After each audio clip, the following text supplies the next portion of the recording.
Quero convidar você a abrir sua Bíblia comigo na carta de Paulo aos Colossenses, capítulo 1. E eu quero ler com você os versos 13 e 14. Ou melhor, 12, 13 e 14.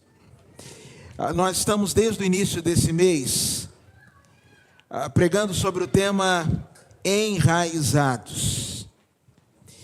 E tudo que eu e você precisamos nesse mundo tão louco que a gente vive é termos raízes firmes em Deus. Colossenses capítulo 1, a partir do verso 12. Termos raízes firmes em Deus para que nós não sejamos levados para lá e para cá. E nessa noite eu quero pensar com você um pouco sobre enraizados na cruz. Billy Graham contava uma história muito interessante em um de seus sermões, que ele falava de um menino que estava perdido na sua cidade, querendo voltar para casa, e sem saber exatamente como voltar para casa, ele procura um guarda de trânsito e diz assim: moço, me ajude a voltar para casa. E aí aquele guarda pergunta assim: mas onde é que você mora? Me fala seu endereço, descreve um pouco mais. E o guarda disse, e aquele menino disse: olha, eu não sei meu endereço, eu não sei muito bem, eu só sei de uma coisa. Se a gente for para o ponto mais alto da cidade, e de lá eu enxergar a cruz, que fica em cima de uma igreja, se tão somente eu enxergar a cruz, eu me encontro e sei voltar para casa. E Billy Graham dizia que todos nós, em algum momento, nos sentimos como aquele menino. Todos nós um dia nos sentimos perdidos, desorientados, sem saber voltar para casa. Todos nós, em algum momento, ficamos nas encruzilhadas da vida, pedindo socorro e esperando que alguém estendesse a mão, nos socorresse e nos apontasse o caminho. Billy Graham vai dizer que quantas não foram as vezes que todos nós já passamos por crises em que nós nem mesmo sabíamos ao fato quem nós éramos. Porque às vezes o nome que carregávamos, ele destoava do comportamento que tínhamos. Mas é nesse mesmo sermão que ele vai dizer: mas se a gente tão somente olhar para a cruz, a gente vai descobrir que a cruz é o lugar aonde a gente encontra orientação, é onde a gente encontra sentido, e a partir da cruz a gente consegue voltar para casa. Quando eu olho para esse texto de Colossenses, do capítulo 1, e nesses 2 versículos, ou nesses 3 versículos que nós vamos ler, eu percebo algumas verdades que você precisa guardar no seu coração. Porque se existe uma área onde o inimigo por vezes vai tentar atacar você, vai tentar me atacar, é na área da nossa identidade. Você se lembra que Jesus Cristo foi batizado e ouviu-se uma voz do céu que dizia: este é o meu filho amado em quem me comprazo. E quando ele estava no deserto, por 3 vezes, o tentador disse a ele: se você é filho de Deus. É como se ele estivesse colocando em xeque a identidade de Jesus, e por vezes a sua identidade vai ser colocada em xeque. E se você não tiver muita convicção de quem você é em Jesus, quem você é por causa da cruz, você vai acabar entrando no jogo dele. A palavra de Deus diz assim: dando graças ao Pai, verso 12, que nos tornou dignos de participar da herança dos santos no reino da luz, pois ele nos resgatou do domínio das trevas e nos transportou para o reino do seu Filho amado, em quem temos a redenção, a saber, o perdão dos pecados. Senhor, obrigado pela tua palavra. Fala conosco e que nós possamos entender aquilo que o Senhor tem para nós. em nome de Jesus. Amém. A carta aos Colossenses faz parte de um grupo de cartas que Paulo escreveu enquanto estava na prisão. Nas cartas da prisão são Colossenses, Filipenses, Efésios e Filemão. E nessas cartas Paulo vai falar sobre algumas realidades da vida cristã que transcendem as circunstâncias. Entenda uma coisa, meu irmão e minha irmã, a minha vida em Cristo e a minha comunhão com Cristo não está atrelada ou não depende das circunstâncias que eu vivo. Deus não é bom quando o dia é bom, nem Deus é mau quando o dia é mau. Apesar das circunstâncias, eu posso declarar que em todo tempo Deus é bom. Mesmo quando eu me sinto sozinho, mesmo quando eu me sinto abandonado, eu posso declarar em todo tempo que a bondade e a misericórdia dele me acompanham, me seguem, me perseguem todos os dias. Paulo, aqui o prisioneiro, Paulo cativo, ele vai falar sobre algumas marcas da nossa identidade em Cristo, que são maiores que as circunstâncias que talvez eu e você estejamos a enfrentar. Às vezes, irmãos, as circunstâncias tendem a roubar de nós o nosso valor. Eu lembro que uma vez eu estava participando de uma palestra, na verdade de um culto, e o pregador falou assim: quem tem aí uma nota de R$50? E eu estava na primeira fila, por um acaso, por obra do destino, por um milagre do divino. Não é que na minha carteira tinha uma nota de 50, ele falou: você pode me emprestar? Eu olhei para ele e ele disse: fique tranquilo, eu vou devolver. Falei: sendo assim, e eu dei a nota de R$50 para ele. E ele pega a nota de R$50, Sandro, me empresta aquela de 200 que está na sua carteira aí. Aí ele pegou a nota de R$50, e ele fez assim, ó: se eu dobrar essa nota, ela vale quanto? Aí todo mundo: R$50. Se eu amassar essa nota, eu falando assim: meu Deus, meu rico dinheirinho, R$50. Ele falou: se eu jogar no chão e pisar, eu falo: não faça isso, moça. O senhor não sabe o suor que foi para ganhar esse dinheiro. Ele falou: quanto vale? Todo mundo: R$50. E ele disse: nada que tenha acontecido tirou dela o valor. O apóstolo Paulo, ele nos ensina neste texto que você pode estar amassado, você pode estar dobrado, você pode ter sido pisado, mas existem valores que foram conquistados para você na cruz, que nada nem ninguém pode tirar. Verso de número 12, ele vai dizer o seguinte, presta atenção. Verso 12 ele diz: dando graças ao Pai, que nos tornou dignos de participar da herança dos santos. A primeira coisa que a cruz manifesta é a graça de Deus. Perceba, nós não nos tornamos dignos. Não foi o nosso mérito pessoal. Irmão, deixa eu dizer uma coisa para você. Se ninguém te disse isso, eu vou dizer, e não fica triste: você não é melhor que ninguém. Uma vez me convidaram para pregar numa igreja. E eu me atrapalhei e marquei um outro compromisso. E eu lembro que precisei ligar com um tempo de antecedência para pedir desculpas e dizer que não iria para lá, não poderia atender o compromisso. Eu lembro que a pessoa do outro lado ficou muito chateada. E no final da ligação, depois de falar poucas e boas, disse assim: eu não sei como um homem como você pode ser pastor. E eu falei assim: nem eu. Mas nem eu mesmo. Está aí o negócio que quando eu chegar no céu, eu vou perguntar para Deus, com tanta gente melhor no mundo, Ele me escolheu, eu não consigo explicar. E deixa eu dizer uma coisa, isso não é falta de amor próprio, nem problema com autoestima não, tá? Isso é autoconhecimento. Eu sei das minhas falhas. Eu sei dos meus pecados. eu sei das minhas lutas.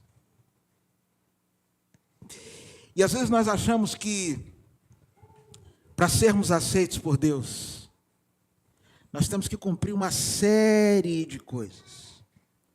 Temos que fazer uma série de ritos. Nós achamos que às vezes o nosso relacionamento com Deus é quase na base do toma lá, dá cá. E eu preciso dizer para você que não há nada que você faça que faça com que Deus te ame mais. Não há pecado que você cometa que faça com que Deus te ame menos. E isso não é nenhum incentivo para você meter o pé na jaca e viver de maneira irresponsável, mas isso deve ser um motivo para levá-lo a estar aos pés do Senhor todos os dias, porque Ele é alguém que, independente do que você faça, independente de quem você seja, Ele te ama com amor eterno. O texto vai dizer que Ele nos tornou dignos. Foi Ele que preparou a mesa e separou um lugar para nós.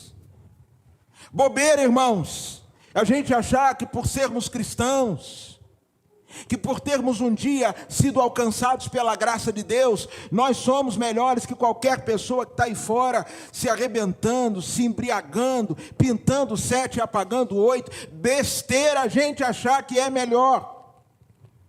Sempre que você enxergar uma pessoa caída, no fundo do poço, arrebentada, não bata no peito e diga, dessa água eu não beberei, mas olhe e diga assim: se não fosse pela misericórdia de Deus, se não fosse a graça de Deus, era comigo, era na minha casa, era na minha família, essa seria a minha história. Foi Deus que nos tornou dignos, foi Ele que preparou a mesa, puxou a cadeira e falou assim: Tércio, você não merece não, mas senta aqui, porque esse lugar é para você. Louvado seja Deus por isso.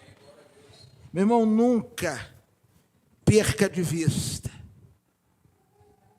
a graça de Deus.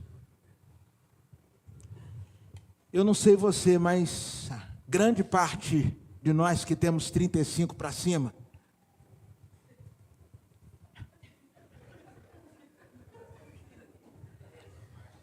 gente, eu acho que algumas pessoas têm um problema de compreensão.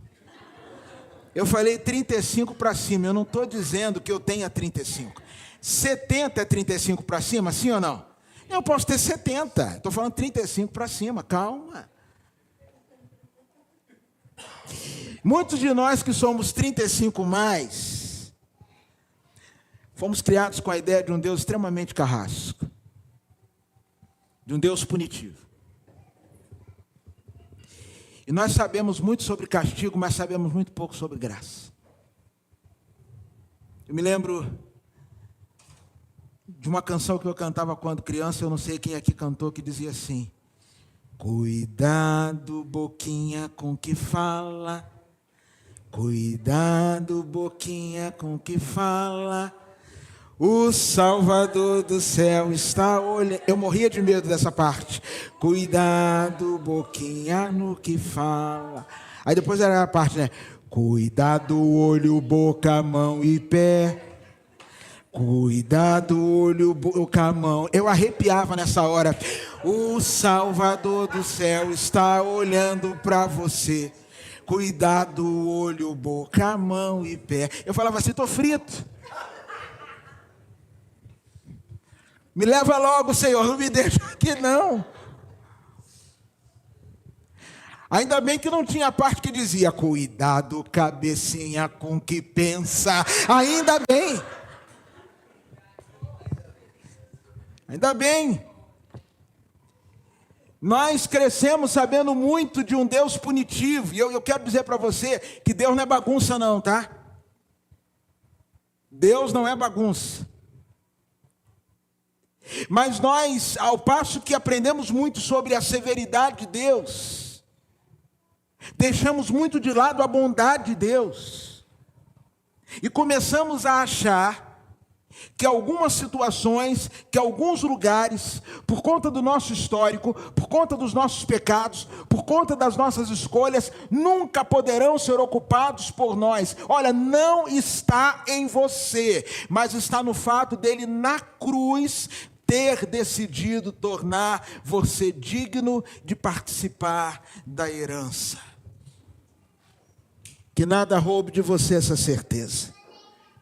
Mas depois ele vai dizer, verso de número 13, pois ele nos resgatou do domínio das trevas.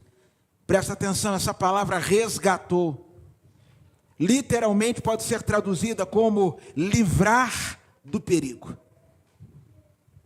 Livrar do perigo. Outrora vivíamos sob o domínio das trevas. O perigo que é viver sob o domínio das trevas. Tempos atrás eu ouvia uma história de um menino que estava carregando um passarinho numa gaiola. E um senhor o interrompe e diz assim, meu filho, o que você está fazendo com esse passarinho aí na gaiola? Ele falou, eu acabei de caçar este pássaro. Eu o coloquei aqui nessa gaiola. Eu vou me divertir um pouquinho com ele. E logo depois eu vou matá-lo. Aquele senhor então vai, toma a gaiola das mãos daquele menino, abre a gaiola, pega o pássaro e diz assim, pode voar, agora você está livre. Um dia eu e você estivemos numa gaiola, aonde nós éramos até alimentados, aonde aparentemente nós estávamos protegidos de outros predadores, aonde alguém nos levava para passear, para lá e para cá, aonde a diversão parecia ser até uma realidade, mas a verdade é que, dentro em breve, aquele mesmo que ali nos colocou, abriria a gaiola não para nos libertar, mas para nos massacrar. Mas louvado seja Deus, porque na cruz, Ele nos resgatou do domínio das trevas. Você estava correndo um grande risco. Eu estava correndo um grande risco. A gente estava vivendo um baita perigo. Deixa eu dizer uma coisa para você que ainda não teve um encontro com Jesus. Viver sem Jesus é viver correndo um grande risco. É viver perigosamente. Ou mais do que isso, é viver inconsequentemente. Eu não sei você, mas às vezes eu olho para a minha vida e eu fico pensando, só o Senhor para eu ter chegado até aqui. Eu não sei muito da sua história, mas eu sei da minha história. Eu sei de onde eu vim. Eu sei das portas que já se abriram para mim. Eu sei as oportunidades que eu já tive para estragar com tudo. Se tem uma coisa que eu e você somos bons, é estragar com tudo. É ou não é? Viver sem Cristo é viver perigosamente, gente. Mas louvado seja Deus, porque na cruz Ele nos resgatou. Ele nos livrou do perigo, louvado seja Deus por isso. Mas há uma terceira coisa que Paulo vai dizer. Ele não só nos resgatou, mas Ele nos transportou para o reino do seu Filho amado. A palavra transportar aqui literalmente pode ser traduzida como a ideia de você pegar um povo que era levado sob dominação de um reino para o outro. O Senhor simplesmente não nos livrou do perigo e nos deixou ao léu. Eu tenho problema em assistir série, gente. Vários problemas em assistir série. Admiro vocês que conseguem maratonar séries, mas eu tenho dificuldade com série. Tenho várias dificuldades. Uma, todo mundo, ou quase todo mundo tem TDAH, tem dificuldade de assistir série. Porque o negócio não acaba, é ou não é?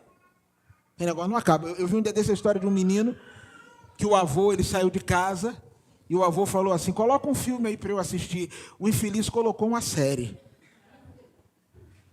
Quando ele voltou 3 horas depois, o velhinho estava lá sentado e falando, o filme é até bom, só que não acaba, né? Então, série é assim. Mas série tem uma outra coisa que me angustia. Em 20 minutos eu acabava com aquela história. Em 20 minutos eu resolvia aquele troço. Eu estava assistindo, semana passada, uma série com a Érica.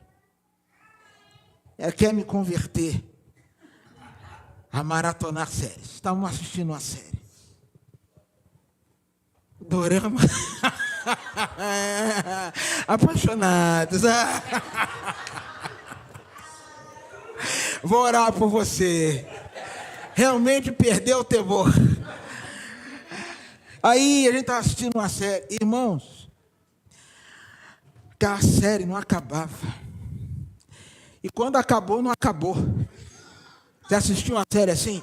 E quando acaba, você fala assim, e agora? E ela obviamente me explicou, mas eu não entendi nada também. Mas faço aquela cara de, nova temporada. Aí para a gente continuar não entendendo nada. Mas o que me chamava a atenção na série era o seguinte. É que toda vez tinha uma protagonista, que toda vez que ela estava em perigo, ela falava, agora essa mulher morre. Mas eu pensava, essa mulher não pode morrer. Porque ela é a protagonista. Então morrer, eu já sabia, morrer ela não vai. Alguma coisa vai acontecer. Mas sempre, aí acontecia um livramento. Mas acontecia o livramento e ela ficava assim ao léu, jogada no meio do deserto assim.